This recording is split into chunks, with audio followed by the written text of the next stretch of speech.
Gaston, South Carolina is a lonely little place. Sitting just south of Columbia along 321, it's just a small crumb off the misshapen piece of pie on the United States plate that we call South Carolina.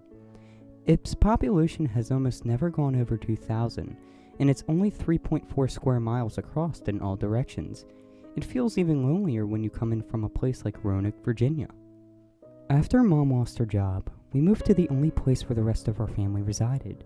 Good old South Kakalaki. I had been moping on the trip the whole time on the way down here. The way I saw it, the only friends I was going to make here were fire ants in the inferno of the sun. Once we got settled in at 304 Dixiana Drive, I always remembered the address because the number in it was carved into the driveway, and it spelled ho if you looked at it upside down. I immediately set out into the neighborhood in search of friends. I didn't know how to ride a bike at the time, and I barely knew how to ride a skateboard. So I proceeded down a long stretch of road directly across from the front of my house on my cheap little Walmart board until I came across the small cul-de-sac that seemed to go uphill. Sitting outside on his front porch was a chubby kid with glasses that looked about 10 or 11, about my age at the time. I really had no one else to talk to, so I asked what his name was and he told me that it was Terry. He liked being outside a lot and I didn't, but we both seemed to like video games. With that, we would get along just fine. There was just one thing that he hadn't told me over the next few weeks that we spent riding around the neighborhood. He was into scary movies. I was a massive chicken when it came to anything that seemed intent on forcing you to change your underwear every 5 minutes, so I didn't really like the aspect of him. Even worse, he had tons of horror movie action figures and loads of VHS tapes of all the creepy movies you could think of stacked in his room. Every time I came to visit, he was almost certain to scare the living bejesus out of me with one of those creepy Freddy Krueger dolls, or force me to watch the Texas Chainsaw Massacre with him in the dark. His room wasn't really that nice looking to begin with. He had a bunk bed, he was an only child, and only his grandmother lived with him, in which he slept on the bottom and all his slasher flicks and action figures slept on the top. There were loads of holes in the wall and everything had a generally grimy feel to it. It made those horrifying moments of watching pure terror in the dark all the more icky.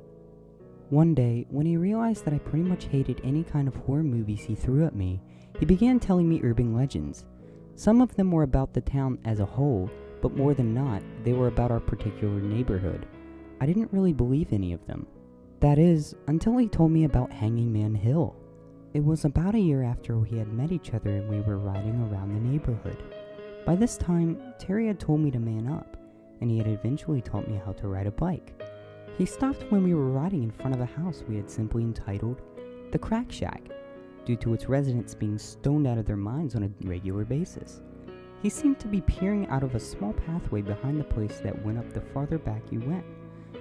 He was usually the leader when it came to showing me places in the neighborhood, so I didn't question a thing when he beckoned for me to follow him up the trail.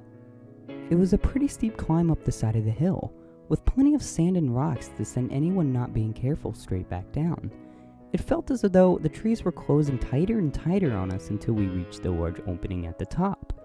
Besides the empty soda bottles and used condoms, the only man-made thing in the area that I could see were the long stretches of telephone poles going across the series of sandy, dry hills. If not for the 2 strips of heavy forest on either side of these hills, it might have gone on forever. The area didn't seem to have any particular importance. I'd expected him to bring me to some awful cemetery, but in the dying light of the late afternoon sky, those rolling hills looked beautiful. I thought that he might try some desperate last attempt to scare me, but instead, he just turned to me with the most serious, grim face I'd ever seen on him. "Here we are, Hanging Man Hill," he whispered. "Hanging Man Hill? Isn't this another one of your stories?" "Sorta, except this one's true." I rolled my eyes at the thought. How did he possibly expect me to believe any of his stories? He just kept staring at me with that face, waiting for me to respond. How could this even be a Hanging Man Hill? There's no hanging man, and there's at least 5 dozen hills here. He pointed his finger towards the nearest telephone pole, sitting between the 2 closest hills to us. A small creek, no more than 5 feet across, ran between the 2 hills and went onward into that never-ending forest. There was no hanging man, but the pole itself seemed to be more ominous than the rest. Roy Terrence, he whispered. Who? It wouldn't be a hanging man hill without a hanging man, would it? He bolted down the first hill on that blazing orange bike of his. I tried to keep up, but Walmart and sporting goods don't seem to mix. There was a faulty chain on my cheap, dull red bike. The sticks from the surrounding trees had rooted themselves to the ground and were now snagging onto the dangling chain. With one mighty tug of a huge root on the bike, I was head over handlebars all the way to the bottom. I landed on my knees with a small sploosh sound as my legs hit the water. It couldn't have been more than a few inches deep. I almost called for help from Terry when I realized that he had stopped at the bottom just before I tumbled to the creek alongside him. His head was peering upwards, looking straight at the top of the dark and shadowy looking telephone pole. "Little help?" I squeaked. Terry broke his gaze with the pole just long enough to wrench me up from the creek to get me to my feet. After that, his stare continued to be fixed on seemingly nothing at the top of the pole for the longest time. "What is it or who is it that you're looking for again?" I grumbled in frustration. I was going to be pretty pissed if he had taken me down here and all I had gotten out of the trip was a banged up knee. I hadn't noticed the pain before because the water in the stream was cold, but now it stung like the dickens. Roy Terrence, owner of that small shed just beyond those trees over there. I hadn't noticed the shed before. It just sat behind a large oak. It couldn't have been bigger than 5 outhouses put together. After his wife and kids left him, he hung himself on those wires just above us. Cops didn't find most. Just a charred husk of what used to be a man. Legend says that whoever's out here at his exact time of death gets strung up on those wires with him. Oh, and do tell, when will that be? For once, he broke his serious tone to give me a goofy, I don't know shrug, and then he was back to that grim attitude. And you're suggesting that we stay here and wait for him? Despite the many excuses I have to dispute this, I think I'm going to go with it's late and Mom's making dinner, so I have to go home. Fine. Tell your mom that you're sleeping over at my house tomorrow night, and I'll do vice versa with my grandma. Meet me here at 7. Against my better judgment, I decided that I might as well come. What harm could it do? Obviously, he was lying, and if nothing else, it would set my mind at ease to see that he was. While none of his stories actually seemed to be true up until this point, his sudden change of tone had made it slightly more believable. When he had told his other stories, he was giggling so hard that one might think that he had snorted at least a pound of happy crack. When we were headed home, just as the last tint of orange had left the sky, I asked him, "Why did you get so serious back there? You're always such a total goofball." "I lost my grandpa to Roy Terrence. My grandma was with him when it happened. Haven't you ever wondered why she's so grumpy all the time?" His grandmother was, in fact, very crotchety. I never bothered to ask why she was that way. If this was all some elaborate hoax by Terry, I was going to slap him in the next Thursday when this was done. That night, I had a horrible nightmare. Like most people, I couldn't remember much about it, but it had Roy Terrence written all over it. Even though it was roasting on that hot South Carolina night, I had woken up with the chills. By the time 6 p.m. had rolled around, I had already packed my old school backpack with basic equipment like a flashlight and a few bags of Chex Mix, in case we got hungry. By 6:30, I had rolled out into the neighborhood as fast as an overweight 11-year-old could. I had to admit, I was actually pretty excited. Finally, at around 6:55, I arrived at the small creek where Terry had already set up a small fire and was roasting marshmallows. If I hadn't decided to show up, I would have disappointed him like hell.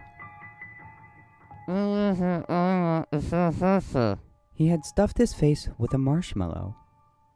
What? He crammed the marshmallow down his throat. "I said I'll wait all night here if I have to." Whatever, I retorted as I plopped down next to his fire. He had thrown 3 lighters in it to keep it lit, and began to pull out my snacks. After about 3 hours, the first of the crickets had begun to sing their endless chirping song as the last streak of sun had reached its end. I had begun to grow irritated, and a little bit tired. Terry was wide awake, his hand glued to the bag of marshmallows. He had begun his internal gaze on the top of the pole again. "Terry? Man, I'm tired. If I don't see a crispy dead dude in the next hour, I'm out." Okay. His cheek stuck out like a squirrel's with another marshmallow. I snuggled up to the fire and began to doze off. Just as I was about to slip into unconsciousness, a loud, crusty, brittle peeling sound had echoed through the hills and out into the forest. I immediately sat up. My vision was pretty blurred from having almost dozed off, but I couldn't make out Terry's shape. He was gaping, wide-eyed, at the top of the pole. If there had been a bit of moonlight, I might have seen what I was sure to have seen up there, but the crescent moon sat just beyond the trees, like the shed. In an instant, Terry was on his bike and flying up the hill, bag of marshmallows in hand. I managed to pull myself up and get onto my bike. I began pedaling like a madman when I realized that my chain had popped off. Stupid damn bike. With my eyes adjusting to the dark, I peered back at the top of the pole one more time before I bolted to the top of the hill. Roy Terrence was not so much of a person as he was a sagging shape. His flesh, dark as the night, was clinging to his bones for dear life. His facial features, though not entirely evident, seemed to be in a constant state of both agony and ecstatic joy. And that eye, that one eye he had left, deep in his sockets, gazed upon me with an absolute hatred and insatiable want. Just when it seemed that he was ready to climb off the wire and come for me, the weak spine that had been holding his head to the molten pile of flesh and bones snapped, sending what was left of his skull tumbling into the fire Terry had started. It gave me one glowing, burning, satisfied grin before disintegrating into a wisp of ash. I had been halfway up the hill before I had realized I was moving. I followed the bike tracks Terry had left, which led further into the hills instead of off to the side, where the trail led back to the neighborhood. Just as I clawed my way to the top of the hill, I saw a thin shape dangling from above. "Oh no," I croaked. Terry's bike, that blazing orange bike that he loved so much, was left wrecked at the base of a telephone pole. Above, Terry's body hung limply, although it didn't look much like Terry anymore. Terry hadn't been on the wires as long as Roy, which made it even worse. He was charred, but not entirely. His eyes bulged from the head. Terry hadn't been on the wires as long as Roy, which made it even worse. He was charred, but not entirely. His eyes bulged from his head in constant shock. What was left of his hair stood out on end, still smoking. The seemingly endless wires above entangled Terry's neck like a boa constrictor, dangling from his scrawny, burnt little arms with a bag of marshmallows melted to his hand from the heat. The police investigation hadn't dug up much. They had scoured all through the area and had not found any evidence that anyone was ever there. I begged them to search the telephone wires, but they continued to state that there was no evidence that anyone had ever touched the wires. The search continued for 3 weeks. After the police had finally given up, Terry's grandmother passed away. For those last few days, she hadn't said anything to anyone at all. She only sat and stared at the picture of her and her husband for the remainder of her life. After the house had been cleared out, the contents of Terry's room was offered to me.